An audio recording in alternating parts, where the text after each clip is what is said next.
You're listening to Head to Head, a Star Wars podcast. Two fans, two generations, all things Star Wars begins now. All right. Well, hello, everybody. I'm Eric Vansel.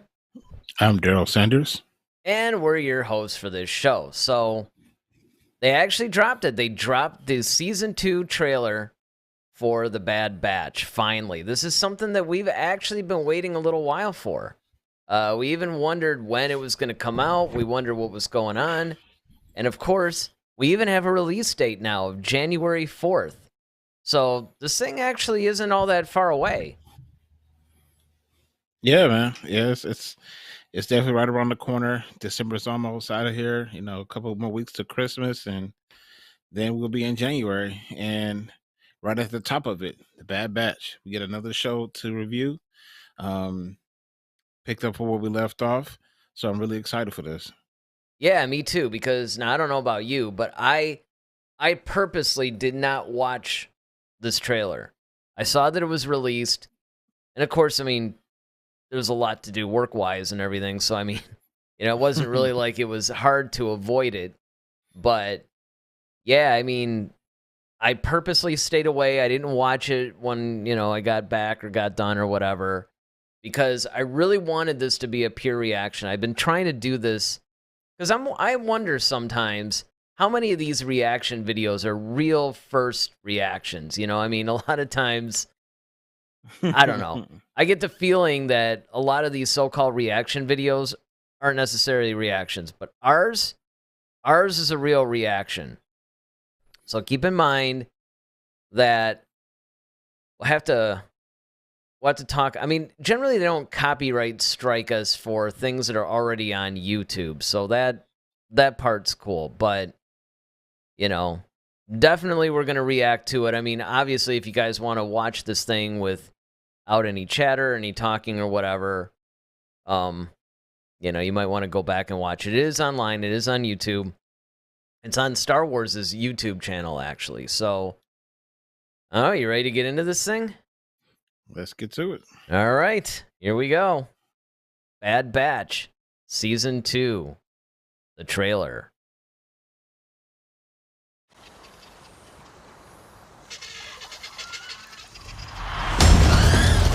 Go, go, go, go, go, go! We went over the plan 5 times. I got the package, didn't I? We need a pickup. Hang on. Grab the line.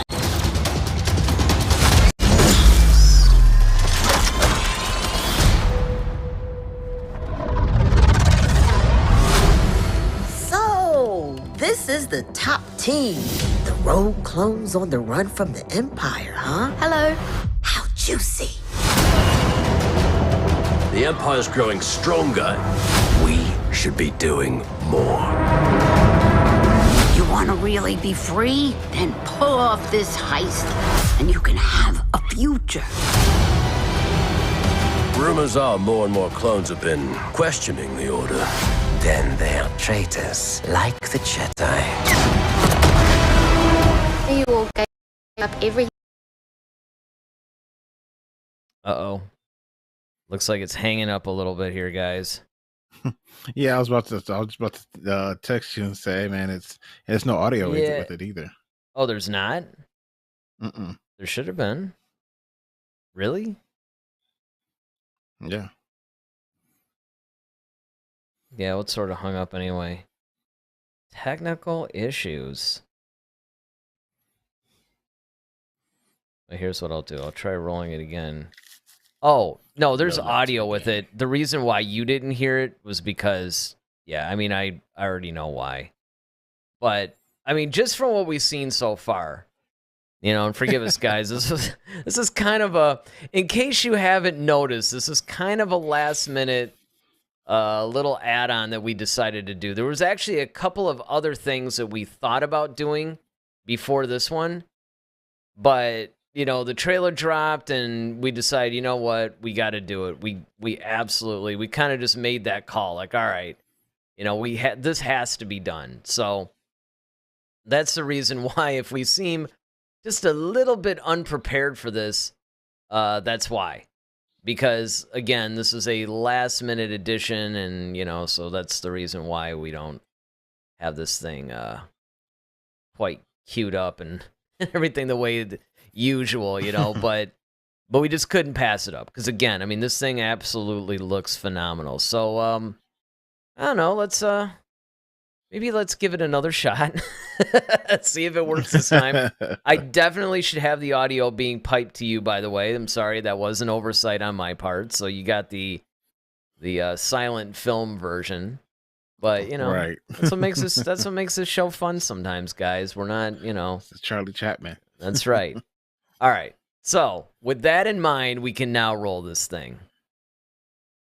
Maybe. Yeah, it's just kind of frozen, unfortunately. Yeah, that's too bad actually, because, well, I guess we can just discuss basically what we saw so far, and we got the gist of it anyway. I mean, again, if you guys want to actually see the trailer, sorry that it, just, I don't know, it's probably an internet issue. That's usually what happens. Like I said, normally I actually download these things and have them as another source in our streaming system, but what are you gonna do? Live event TV, right? But so up until the point that it started actually conking out on us, and we actually saw what looked like a Wookiee Jedi in this thing, which I'm wondering if that's, I can never remember that guy's name, but the High Republic dude. I mean, I can't imagine it, but then again, Wookiees live a very long lifespan. So we could actually be looking at that same character. That is true. I mean, this so far from what we could see, everything looks cool. And the first thing I noticed is that we get Hunter back. Yeah. Basically our little Rambo looking stormtrooper or a clone trooper here. As if you recall from the last season, he was captured by the Empire. So now in this trailer, we see that he's actually back with the rest of the crew. That's all it's coming from. I'm surprised they let that go at the very beginning and not keep everybody in suspense as far as where he is or whatnot. But that's always a positive. So Omega looks a little more mature.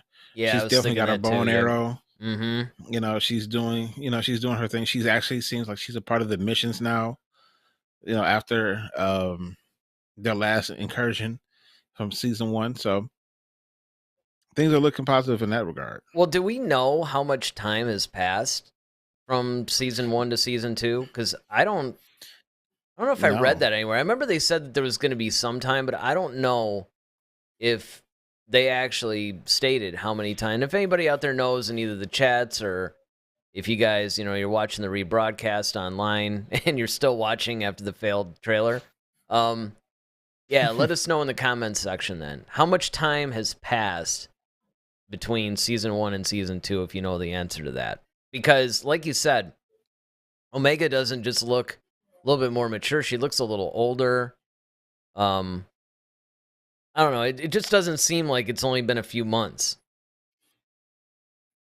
Yeah, and then I'm also seeing that I keep on this is Crosshair. That's his name. I keep wanting to call him Long Shot, but Crosshair is seems to be back, and he still seems like he's not a part of the crew either.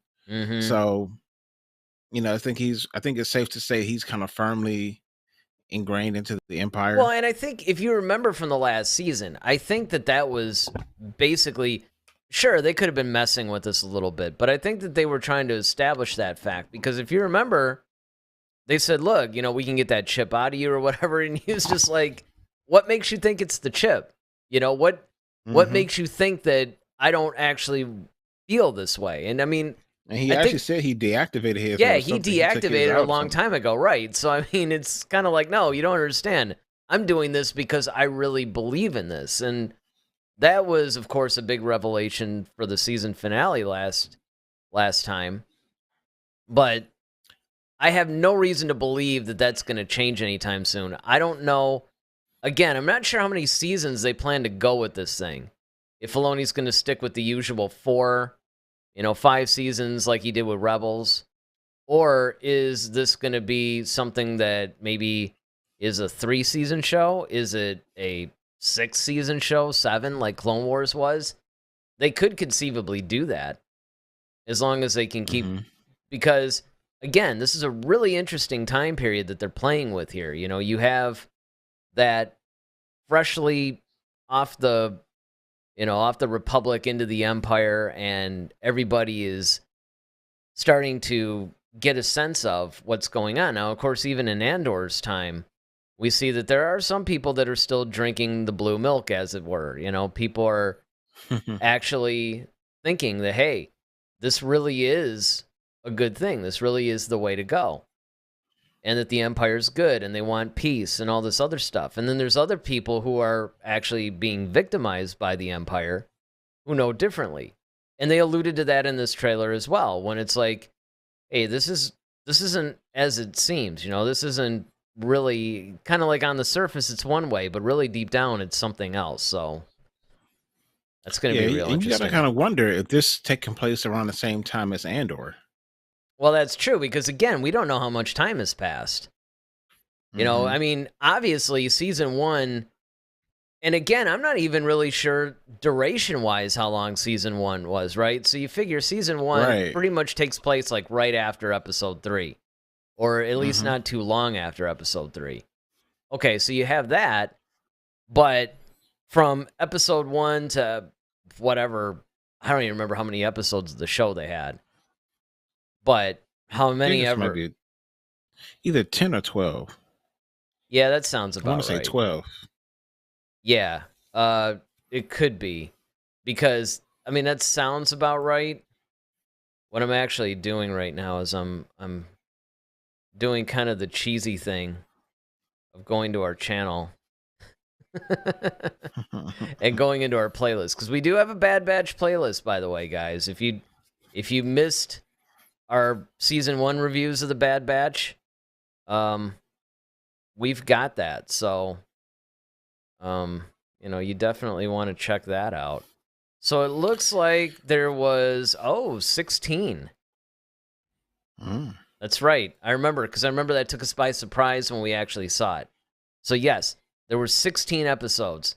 So again, between episode 1 and episode 16, when the thing ended, how much time passed there? So there's definitely a couple of different X factors, if you will, that's going to determine a lot of things. Because if they're going to do a lot of time jumping, so you have like season 1 takes place during a set amount of time, and then you skip ahead, I don't know, 2, 3, 4 years, whatever it's going to be for season 2. And then, season 3, maybe they go ahead a few more years, whatever it is. I mean, there just could be a lot of different things that they can do within that time period.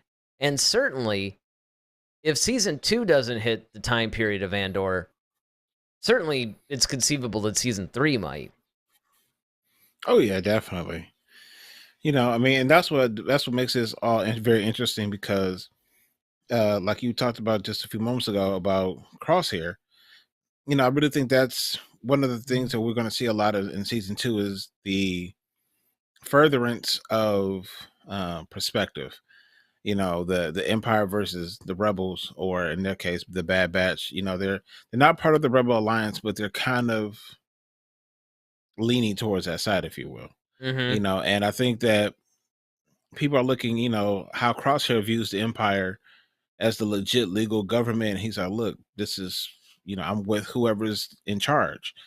And the other guys are kind of like, well, the thing about us is that we're free thinking. We don't have the chip mentality anymore, and we can actually do a lot of different things on our own. And so actually kind of that's funny. What makes this the chip mentality. It's like, I think you got a little bit of that chip mentality going. It could be like a little phrase that they could use if they wanted. Right.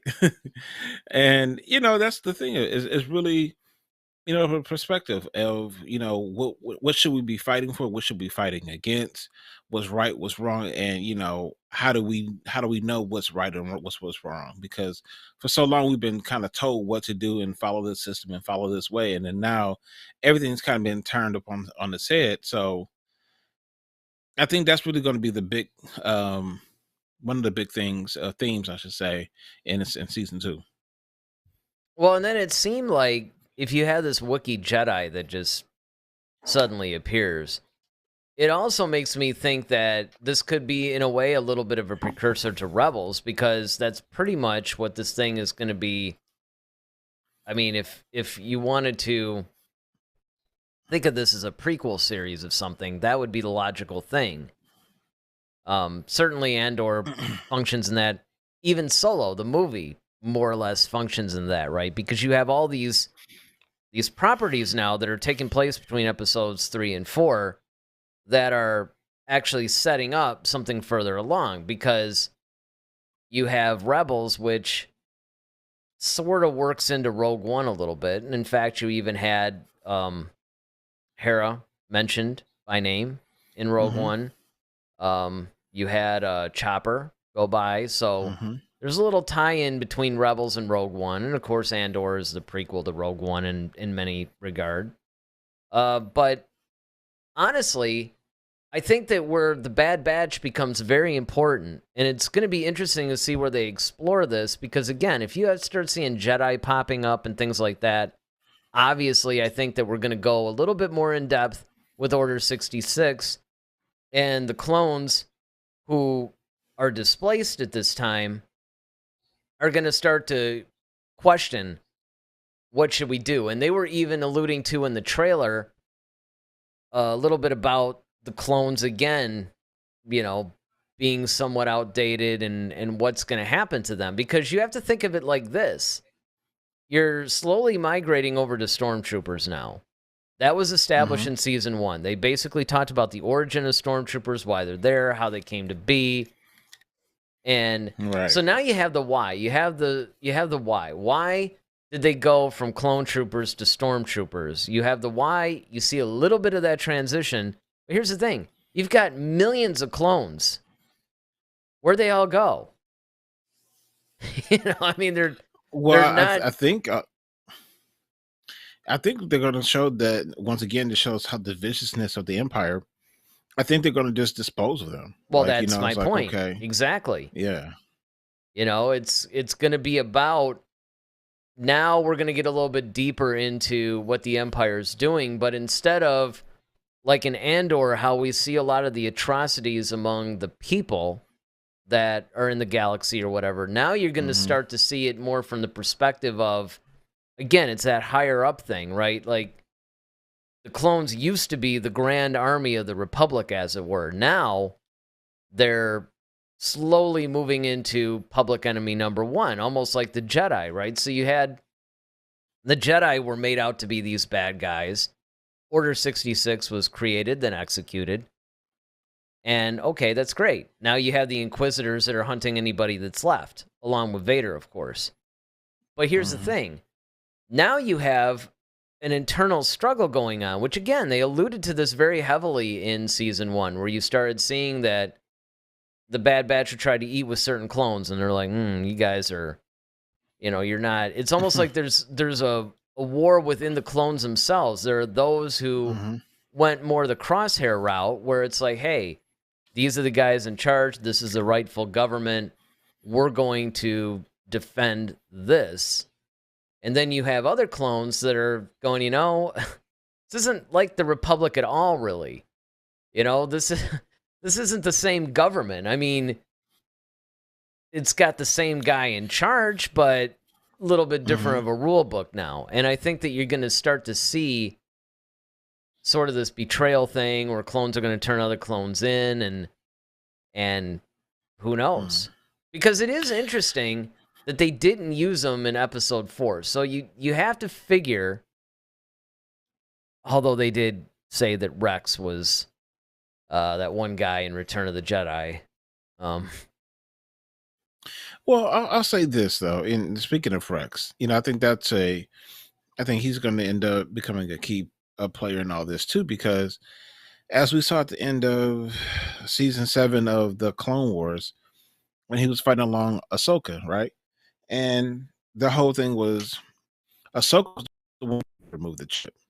And then he kind of put it on the clone, I mean the Bad Batch, like, hey, you guys have this chip in you, you know, that's causing you to do stuff. And I've had mine removed. You know, you should work on trying to get yours removed as well. But now it's like, okay, out of those clones that they have, how many eventually get their chips removed? Well, yeah, that Because then now too. because now you might start have a small faction of clone troopers who are willing to, like, okay, you know what? This is what the Empire is doing to us now. You know, how many of our brothers can we save? Because we see what's coming. They were trying to replace us with these stormtroopers. So what's going to happen to us? Well, natural order of things, they got rid of the Jedi, they'll get rid of us. So we have to try to save as many of our people as we can. And I think that's going to also play a big role in this season. Well, and then of course you have the other thing too, where we did see that homeless clone in Andor. So we know that some of them kind of sort of survive, I guess. But the question becomes is that's basically one specific guy. And then of course there were in Rebels, I think that was when Rex popped back up and he was kind of living on his own and not as a soldier anymore. And that's I think that that's the other option. I don't necessarily think it's going to be okay, much like the Jedi. If you're a Jedi, you're done. Right? With the clones, I think they're going to get more of a choice. It's like, okay, you could do one of three things. You can either stay with us and be a stormtrooper now, or you could just go off and retire and enjoy your life and forget about everything, or you die. That's option number 3. So, I mean, it's again, and I think that you're going to find it's going to be interesting to see how they handle it, because a lot of these clones basically have that sense of duty and that sense of honor and that sense of I've got to protect the innocent kind of a thing going, that it would be hard to just say, okay, well, you guys go ahead and do whatever it is you're going to do, and we're just going to retire on, that paradise planet that Andor was on. Well, the other thing too is, is like, what else are they going to do? You know what I mean? Because they were bred for nothing else. I mean, that's the thing is, it's kind of like, it's not like how the stormtroopers are, where they were kind of they volunteered themselves to be a part of this. The clones were just, that's what they were designed to do. They know nothing else. So it's going to be kind of hard to watch them try to fit into a space where they know they don't really belong. So it's either fight with the Empire or fight against it. Yeah. Yeah, that's going to be the interesting part. And I think that as we get further and further into season 2, you're going to start to see a lot of these things unfold. I mean, I know I personally am looking forward to, again, more of the finding out what the Empire is really up to and that they're not who they say they are. Because to me, that was probably one of the greatest parts of season 1. Because remember, before the Bad Batch, we didn't really get a glimpse into that immediate post-Republic Empire. Right? I mean, the earliest, before Andor came out, the earliest we had was maybe Solo. And that's taking place a few years before Andor, maybe, or like a year or something. It's kind of like right around that same time. It's around the same time that Obi-Wan takes place, kind of that 10-year mark, 9 years, 6, or something like that. Whereas here, you basically have, this is immediately after that transition. Immediately after the Empire is declared, and it's no longer the Republic, it's the Empire. And what's the aftermath of that like? Because I had always wondered that ever since Revenge of the Sith came out. And that's why I've always said, yeah, I get it. We need to tell new stories and stuff like that. But, I mean, let's not get too obsessed with the shiny new thing or whatever. There's a lot you can do. And, I mean, I know a lot of times people are a little sick of maybe the between episode 3 and 4, but that's only because of maybe some of the things that have come out, or maybe they've, attached themselves a little bit too much to the Skywalker part of it. If you look at the greater elements of this, you have essentially a government that went from a republic to a fascist body, and the effects of that. Well, I think what we're starting to see, um, we prior to all of this, we've seen the lore of Star Wars, right? You know, we've seen Right. the Jedi, Sith type thing. Mhm. But now what it seems that we're getting the war part. We're getting Rogue One, we're getting Andor, we're getting Solo, we're getting Bad Batch. Well, now we're seeing the actual war part, the political things that are happening and how that's affecting the galaxy, or how things are affecting things galaxy wide. Mhm. And that's really important because that gives you the full spectrum or the scope of what's actually happening in this franchise, in this world. Because yes, everybody knows about the Jedi and the Sith and Luke, I am your father and all that stuff. But it's like, where does that come from? Like, Exactly. why is there even a need for Luke Skywalker? Why is there a need for all of this? And this is the reason. It's the war. Because you got somebody who decided to just get greedy and hungry and just take over and start destroying everything within the Mhm. galaxy, just terrorizing and just absorbing the life out of people. And it's like, okay, somebody has to stand up against this. And then that's where you start to get your rebel alliance. And that's why things like Andor start making sense when you start seeing even from people, from regular citizens to clone troopers to farm boys who realize that they actually have the force, to everything. Like, it's just all showing the culmination of this, of why uh everything had to be done, and you're getting it from both sides now. So Yeah, that's really what the space that we've been in so far. yeah, I agree with that. David basically says, "Oh man, it's not working now too." Are none of my buttons working today? That's all I got to know. Let me try this again. No. How about this one? Well, all right. It's basically the wrong thing for some reason, but he's like, "Hello, gentlemen. This trailer was hype. I love Palpatine's cameo. Chewbacca with the green lightsaber. Rambo, of course, Hunter, saying we're already free." Yeah, there's a lot. I'm going to see if I can fix those overlays. There's a lot that you can get from this, honestly. I mean, there really is. There's the idea of, we do have a Wookiee with a green lightsaber. Again, and I can never remember that guy's name. But the one from the High Republic, that's who it actually looked like to me. Because how many of them are there, really? How many Wookiee Jedis are there actually? And that they've already taken the time to introduce one of them. I think that's a good thing. Let me just see if this thing... Nope, it's not working. It's still from last week. All right, well, whatever. So, I think that those are really important things. And I agree. I thought that the trailer, what we saw of it, of course, we saw a little over half of it. I think it really was a cool trailer. And again, what a trailer is designed to do is to make you want to watch pretty much whatever it is that the trailer is for. If it's for a movie, if it's for a TV series, whatever it is, the idea is it's supposed to give you enough information to make you want to watch whatever it is. And I think a lot of times people forget that. They get so hung up on trailers and the content and, little Easter eggs and what it's revealing and all this stuff. And look, you just have to understand that all the trailer is supposed to do is get you hyped up to watch the show, in this case. And that trailer perfectly does that. What I like about it is it doesn't reveal too much. I mean, it's one of those trailers, and I love it when trailers do this.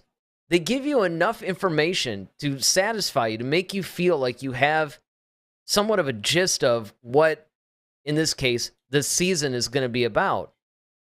But yet it doesn't really reveal too much, especially in light of the fact that this could be a 16-episode series. Or season. Yeah, season. Yeah, I get it. And That's the thing, um, when you do a trailer, that's like you said, that's the whole point is to generate excitement and to get everybody kind of pumped up and primed for whatever there is to come. And I think this does it very well because you want to see how things happen. Okay, we see Hunter is back. How did that happen? Uh, Omega has more matured. What's that like? How is she different in this than she was in season one? Mhm. You answered so many other questions. How much time has passed? What's going on now? Why is there a Wookiee Jedi running around now? What is that about? Exactly. By the way, the name is Gunji. So Yes. uh Now, is that that's the same. the High That's the Republic same. one?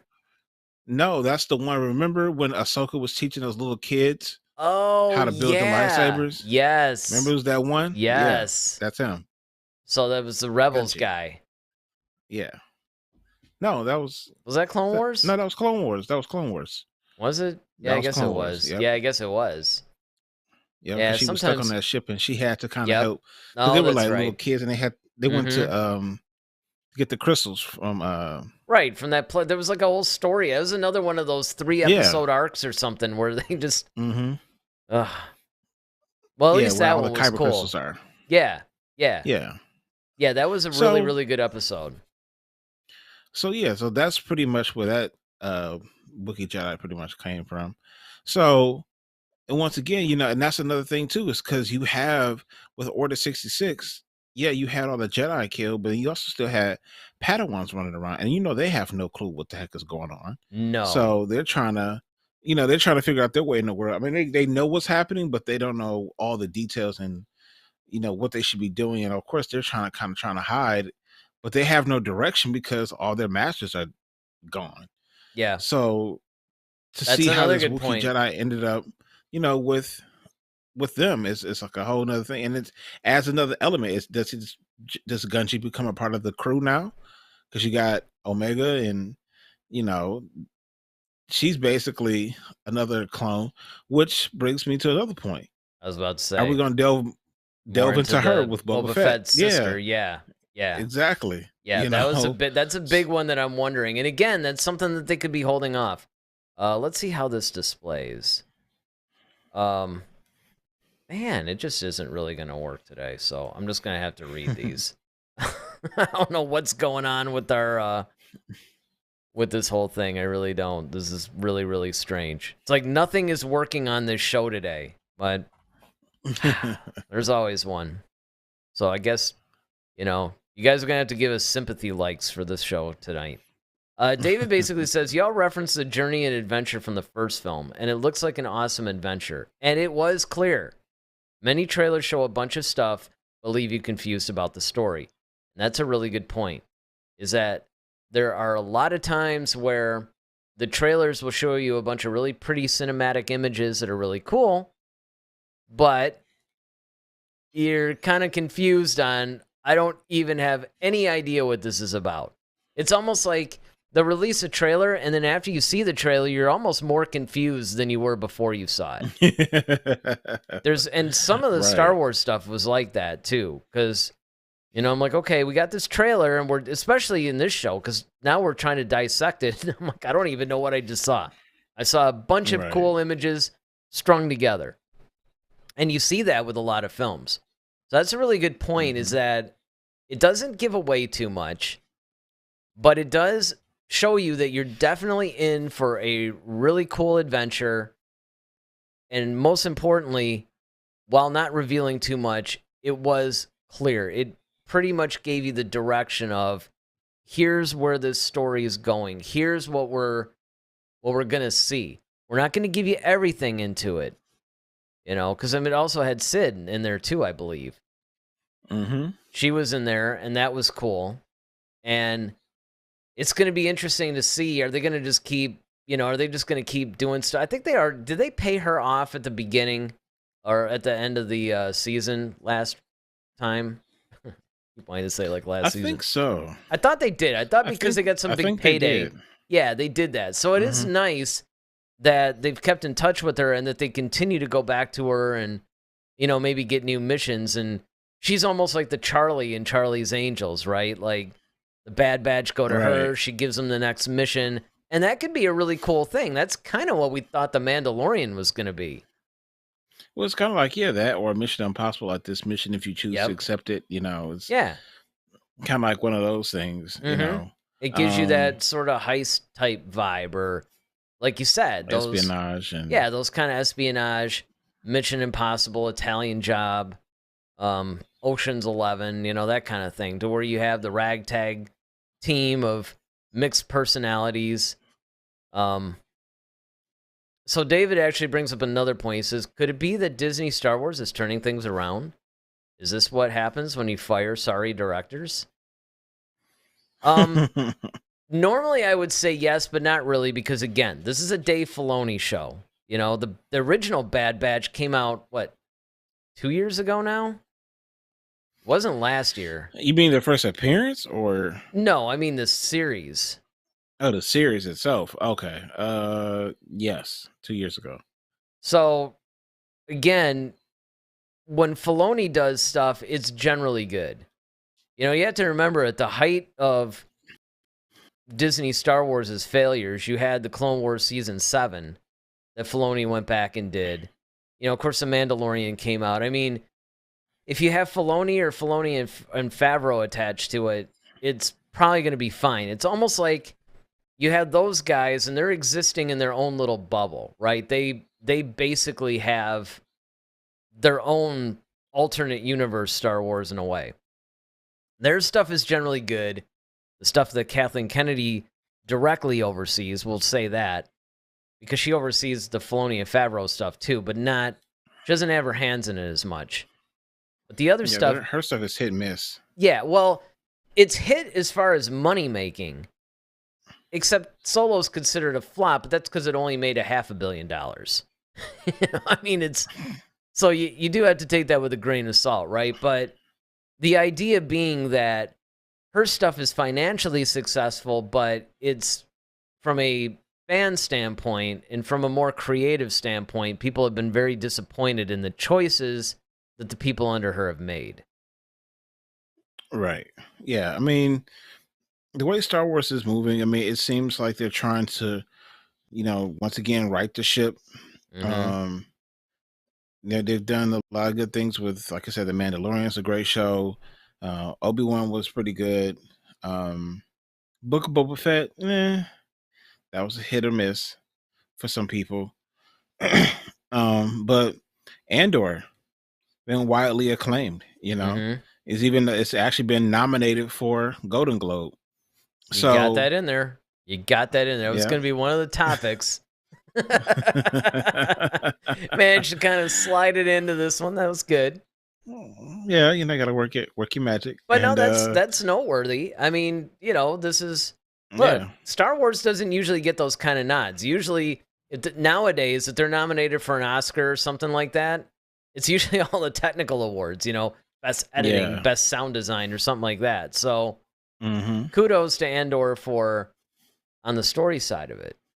And don't forget, now that Bob Chapek is out as head of Disney and Bob Iger is back, once again, that's warmed up the whole Kathleen Kennedy is out rumors and some of the other stuff, because he's come in and just pretty much Started cleaning the house. yeah, he's cleaning house and reversing a lot of weird decisions and everything else. I mean, it turns out that when Disney Plus went from $6.99 to I don't know, $12.99 or $10.99 or whatever it was, that was something that Iger was actually vehemently against. That was a Chapek thing. Iger actually wanted it to remain somewhat cheap. That was his whole point. He was extremely. It makes me wonder if he's going to roll that back. So we'll see. Yeah, reverse that. Yeah, we'll see. David said, I'm glad you mentioned that. Andor does not deserve a nomination. It was good, but it wasn't that good. It's no Hobbs and Shaw. Yeah, you're right about that. It is not a Hobbs and Shaw. It's better. It's definitely better than Hobbs and Shaw. Yep. I mean, I think that, and I understand probably where he's coming from, because he probably feels like, there were a lot of, slow moments in Andor. And while I understand that, once again, I think it's all about the development of character and the gravity of things. Like I said, the things that they did get right, the things they really really well. I mean, they knocked it out of the park, and so I think that's what people are really excited about. And it was such a grounded show. It had a lot of suspense to it. It had great writing. It had enough action that it kept you kind of engaged, and the story was thought out. It wasn't just kind of haphazardly thrown together. I mean, there was definitely a path. Could there have been things that were done better? Sure, absolutely. I mean, just like most shows are like that. But overall, I mean, I think it deserves its due. Well, here's the thing. There's a couple of different points. One would be directly kind of to David in his comments, but the other one would be more of a general thing of people that feel that way. One, it really depends on what are you looking for from Star Wars. And it also, in some ways, depends on how long you've been into Star Wars. How long has he been into Star Wars? David's very much a novice. Yeah, well, and so newer, right? If I had to give it, if I do a It'd be nice comparison. I know I'm nice, but I'm fair. Right, exactly. He's more like a newborn. Like, he's really a newborn when it comes to Star Wars. So he's familiar with some of the characters, but the whole war versus lore, this is what I was going to say. Things like that. That's the point, is the fact that Andor is not for newer Star Wars fans. Now, what it is for, it's for people who aren't yet into Star Wars, though, because it's a really good gateway for it. For the people that generally don't like stuff like Star Wars, Andor is a really good breath of fresh air. It brings people in the Star Wars universe with a show with a different tone and something that people who were avoiding it before because they thought it was a little silly would really appreciate something like this. On the flip side of that, it's also for us longtime Star Wars fans who have all of this, like you said, the lore, just all the stories, all the characters, everything under our belts. Because, I mean, don't forget, I mean, not only are we pretty well versed in the movies and the TV shows and stuff like that, but we've read a lot of the books. I mean, there's just a lot there. Games. Yeah. Sure, we forget characters here and there, but that's because there's a gazillion of them. Right. I mean, and there's there's more added all the time. And then, of course, there's also the video games. And the video games have a ton of stuff in them that's directly canon related. Yeah. Now, when Lucas was doing the games under Lucas Games, basically, or Lucas Arts, I think. Lucas Arts. But what was happening there was that he would license these games and create them, but they weren't necessarily part of his official canon. I mean, back then, not even the books were. It was basically like, okay, his movies and the TV shows he started, namely the Clone Wars, those were canon. Everything else, he would selectively canonize certain things. But he would basically say something to the effect of, sure, you can consider that canon if you want until I come out and contradict it. So, kind of like what he did with Boba Fett's origin. So that was where we were living pre-Disney, which was quite some years. Once Disney hit, a decision that Disney actually made that I loved was the fact that they said, you know what, everything's canon. Now, they painted themselves into a little bit of a corner that way because they started pumping out all these stories and books and comics and games, and they started finding little contradictions here and there that they had to clean up or take care of or whatever. But by and large, I think that that's been straightened out, and that was a good idea because now you're unifying the entire franchise. You're not compartmentalizing, which is what was happening before. So that's cool. Yeah.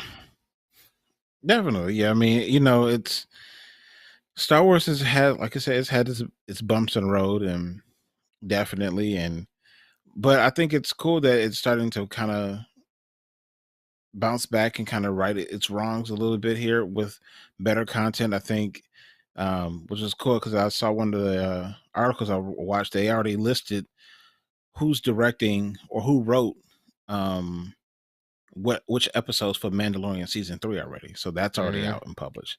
So you know, Got that in and a there lot of too. them have done by a lot of them have been done by Filoni and Favreau, which not a surprise, but so Yeah, this that's is why the gonna be a Mandalorian pivotal show is season. pretty good. Yeah, it's really gonna be pivotal. So especially coming off the last one, because like the big reveal with Luke Skywalker, you know, now where you go from there. But Yeah. apparently they have more surprises for us on that show. So yeah, I think that with all these things that are to come in the ensuing year, we got Bad Batch at the top of the year, followed by Mandalorian season 3 in March. We got Ahsoka coming in probably the summertime. And I'm sure there's probably going to be some other things sprinkling in along the way. I know Eric is excited for season 2 of Visions, which they've announced. Oh, did they? Oh, I missed that. Yes. Well, wait, when's it gonna be released? I don't know. You know, I When's didn't go your- that far. I just saw it. I kept scrolling. Yes. You know? Season But, 2 of Visions. Hey, Ronaldo will like that too. I'm sure you will. So, yeah, I think we have a lot to look forward to in the upcoming year. But first, Bad Batch is first on our plate, and that opens up January 4th for Yeah. us. Man, I just January had a 4th. thought. I really want David to watch Visions. Oh my God! Man, Oh, you want can you imagine? talk about somebody? Can you just imagine the comments? He and I will shred the heck out of that. He might Well, like it because he's into Dragon Ball Z and anime. if type he's stuff, into so he anime, might- I mean, it is he Star might- Wars he might like- anime. And if he's a fan of anime, the other thing about that is, remember, that was actually created by the anime guys. It was like they got Mhm. the anime guys to, hey, here's free reign. Go do something in the Star Wars universe. right. And I mean, look, I So- didn't, I liked it, and I liked you even liked 1 or 2 episodes a lot. It was just Yeah, there's a couple that were cool, but So, you know. that's because it. part of the problem, I think, with you was we ended up having to review it all. And that you had to watch it, and you had to. Yes. But you know what? A lot of people loved it because we sat there and just made fun of it the whole time. So now we get to do it again for season 2 whenever it comes out. David Right. basically says Andor was very well done, like a B+. It has flaws that should detract from it. Nominations make you think that this is a mark in history because it was so good, like you can watch this over and over. Well, I mean, again, I think you might be coming from the standpoint of you're saying the show is good, but it's a rewatchability thing for you too. And there are some shows that are like that for me too, where I could say, you know what? Oh, the show's phenomenal, but I never want to see it again. Mhm. It just doesn't have that rewatchability factor. I would almost like to rewatch Andor now that I could binge it from beginning to end. I would like to see how it Yeah. plays out. Because look, I'll And be to see the if you first. missed anything. Yeah, see if you miss anything. Because look, it's not, if you go back and watch, we criticized Andor a lot too. It wasn't all, oh, this is the most brilliant thing on TV or something. Right. Particularly if you go back and watch our reviews of the first 3 episodes, it's like nothing happened in 3 episodes. Sure, you had a few key moments. That's where he killed the guards. That's where, Cyril's whole thing started. So, yeah, I'm not saying nothing happened, but in the sense of 3 episodes, a lot more should have been happening. Absolutely. Yeah. So, yeah. So, I think, again, it's kind of like you said. It really just depends on what kind of a fan you are and where you land on some of this stuff. And, again, I like the fact that Star Wars is not trying to cast the wide net all the time. You should probably still do that with the films, But I think with a lot of these TV shows, or maybe if they made a Disney Plus movie, like a feature, I think it is time that you start catering to certain members of the fan base. And when you do that, look, there's going to be some Star Wars that comes out that it's not going to be for you. Right. All right? And that's Fine. okay. Yeah. Right. Wait for season 3 of The Mandalorian or the next film or whatever it is. Something will come out. But I mean, I think in order for Star Wars to grow, it has to stop trying, because as you add more and more generations, it's going to be harder and harder to try to cast that super wide net, and try to make $2 billion all the time at the box office. It's not what Lucas would have done. And hey, remember, everybody hated the prequels when they came out. Now everybody loves the prequels. So it's like, it's time, man. It's the reason why the prequels got so much hate. There were legitimate reasons. There was the bad directing and the wooden dialogue and, everybody just acting in a green room. But so the overuse of CGI, all that stuff. There's a lot of really bad things about the prequels, no doubt. It was mostly in the execution, though. The stories were great, and I think that's what people are looking back on now. I think people are looking back like, hey, these weren't so bad. And that's because they're seeing it through a different lens. When we were seeing it back then, we were comparing it to the original trilogy. So everybody was like, well, what's this? Now, you got, Rise of Skywalker and The Last Jedi. You're kind of like, hey, fire that Attack of the Clones up. It's not so bad. I'll take a little wooden dialogue over whatever this is. Right.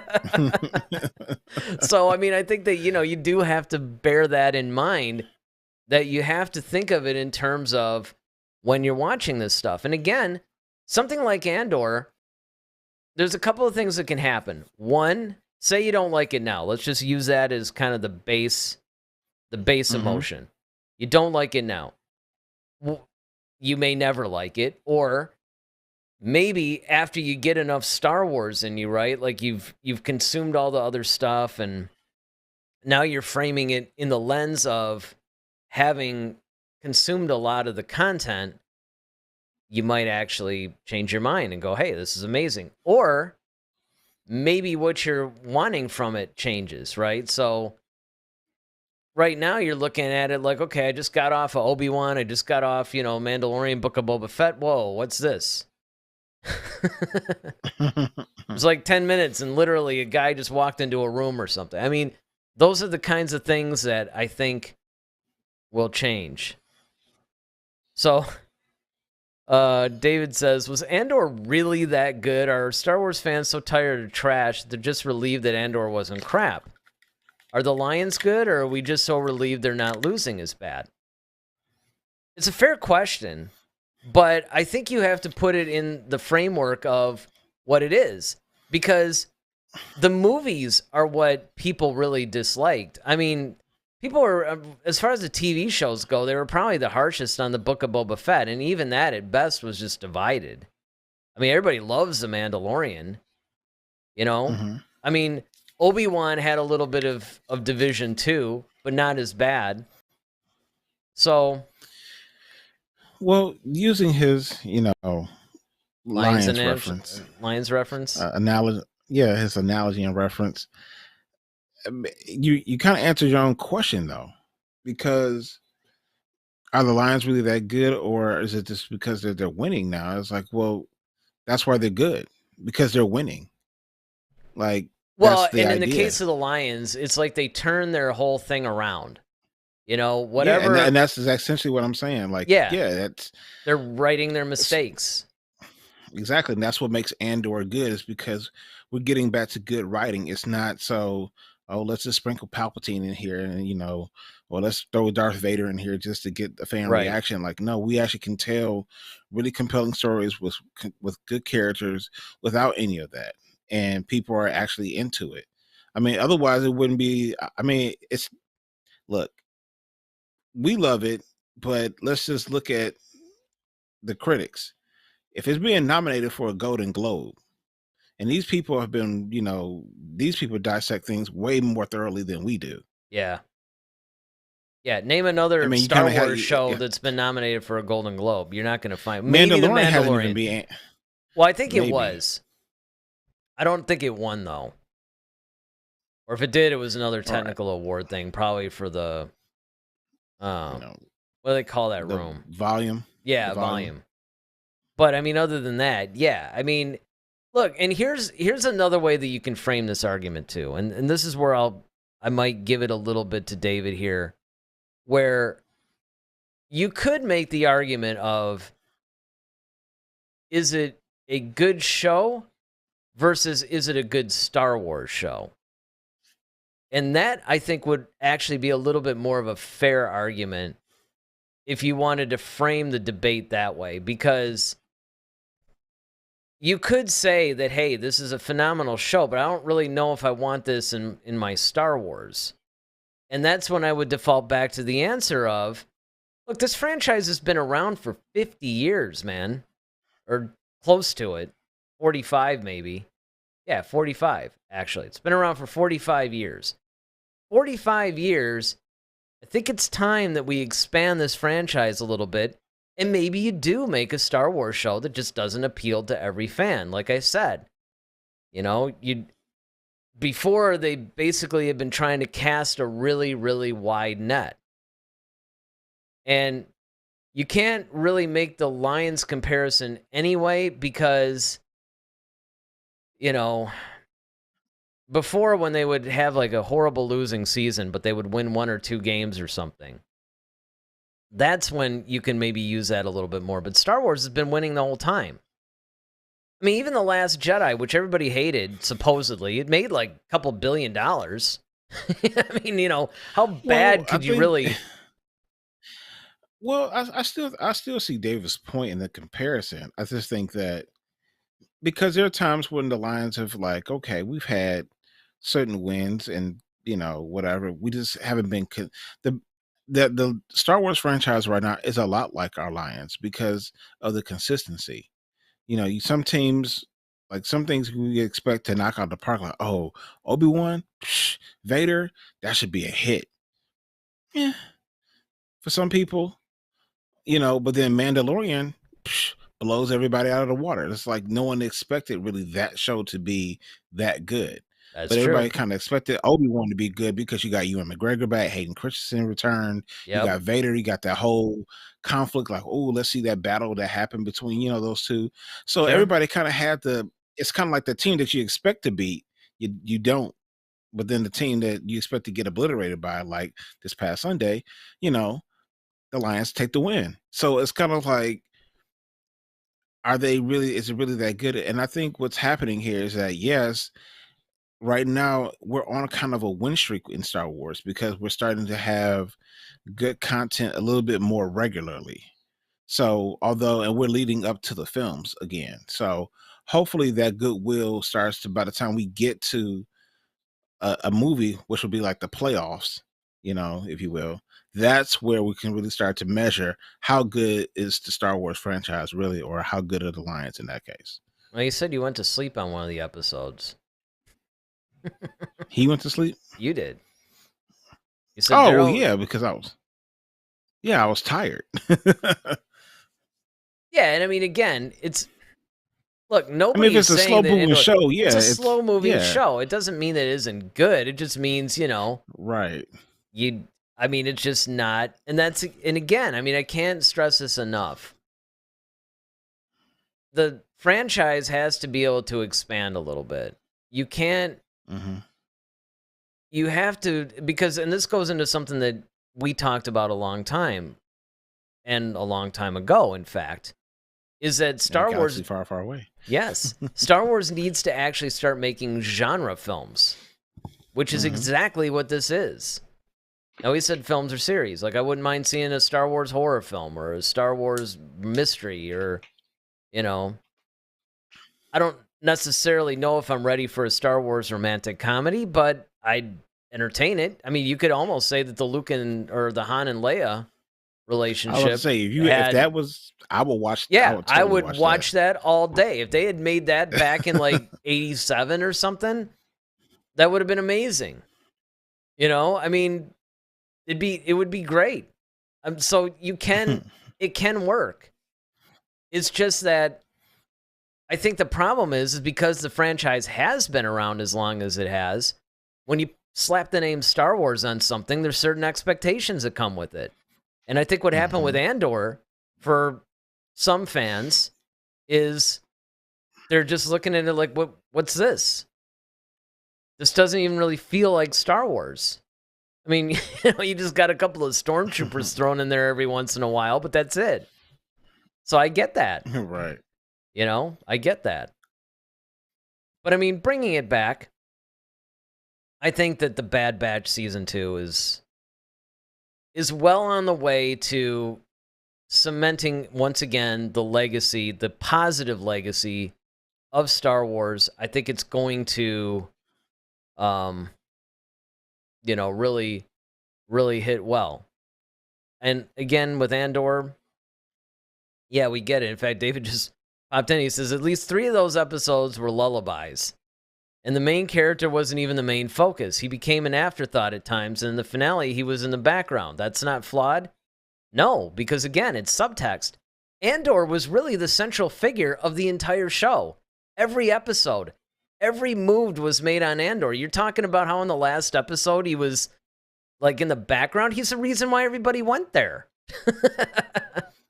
They were all seeking Andor. Andor is, to be a main character doesn't necessarily mean all the time that you're the in every scene.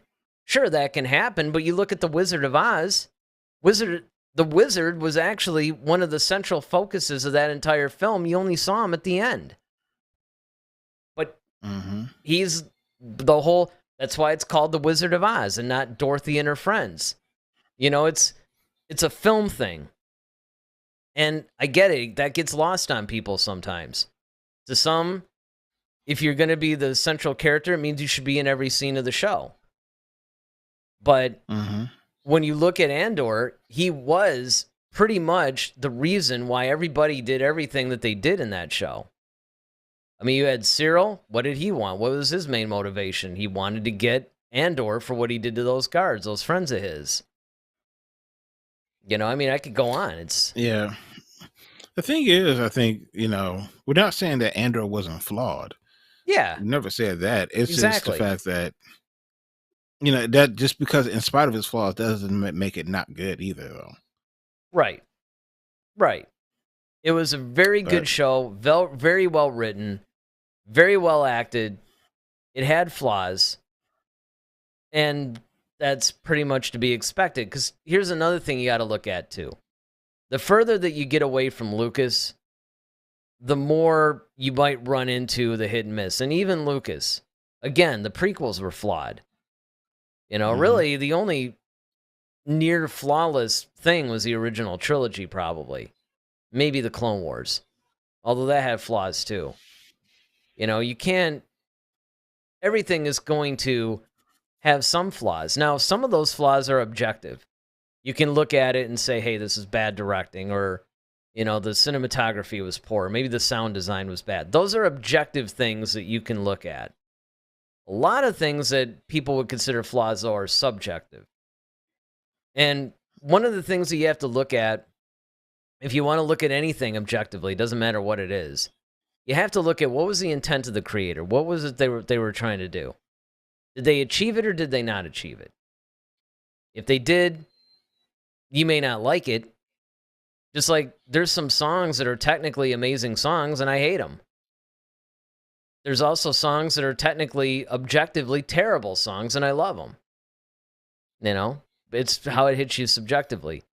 He says, apparently I have a lot to learn. It's called Andor and Andor didn't even throw a punch in his own finale.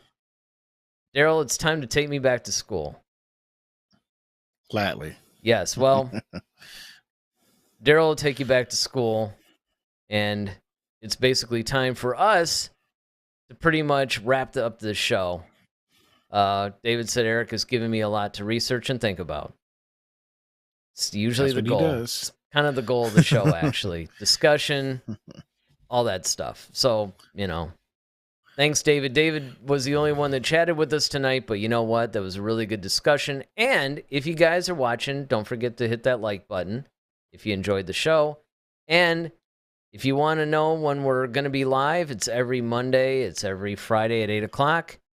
If not, we generally will have a pre-recorded show that'll go in its place. And if that's not possible, like what we did last Friday, we'll just put a note in the community section and let you guys know. Of course, be sure to subscribe so that way you never miss any of our content.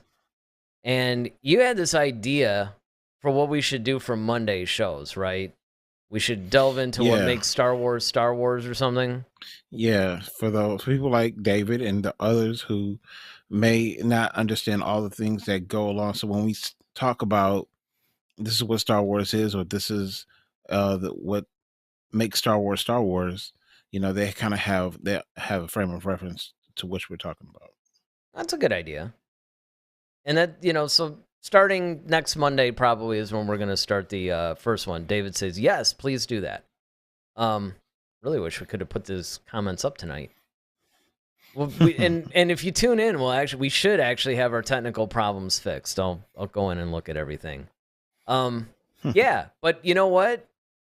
So that's going to take care of Monday shows. Fridays will probably still be our usual, you know, news pops up all the time on Star Wars. So it'll usually be news-driven, current events-driven Star Wars topics. So you guys aren't going to want to miss that. And we will be live again this Friday. So you're definitely going to want to catch us then. So until then, I'm Eric Vansel. I'm Daryl Sanders. May the Force be with you. Always. Head to Head, a Star Wars podcast. Be sure to follow us on Twitter @HeadToHeadSW. Submit your questions for our next show. Visit our official website at headtoheadswpodcast.com. Until next time, may the Force be with you, always.